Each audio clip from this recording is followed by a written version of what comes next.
ఈ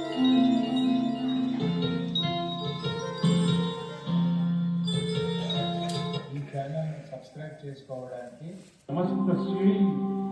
నమస్తస్యై నమో నమః.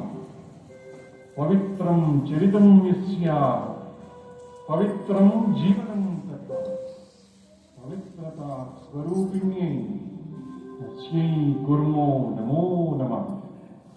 అమ్మా, పవిత్ర స్వరూపిణి అయిన నీ గానమనే నీ నామమనే భక్తుల్ని ఉద్ధరిస్తుంది. అందుకే రామకృష్ణుడు నిన్ను షోడశిగా పూజించి నీవే సరస్వతి, నీవే లక్ష్మి అని ఆరాధించి ఆఖరికి తమ జపతపాదులన్నిటినీ కూడా నీ పాదార విందాలకు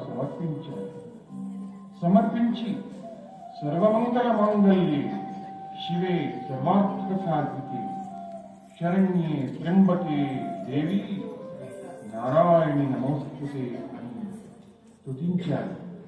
అమ్మా, నీ బిడ్డలైన మాపైన కరుణించి నీ ఒక నామమును ఆశ్రయించిన మమ్మల్ని ఉద్ధరించి నీ మాతృవాత్సల్యాన్ని నీ మాతృ ప్రేమాన్ని మనందరిపైన కురిపించు అమ్మా. ఇదే మా ప్రార్థన. తల్లికి బిడ్డలపైన ఉండవలసిన అపార దయ కనికరం నీలో అపారంగా కనబడుతుందమ్మా. దయచేసి మమ్మల్ని ఉద్ధరించు. ఆశ్రయం అమ్మా.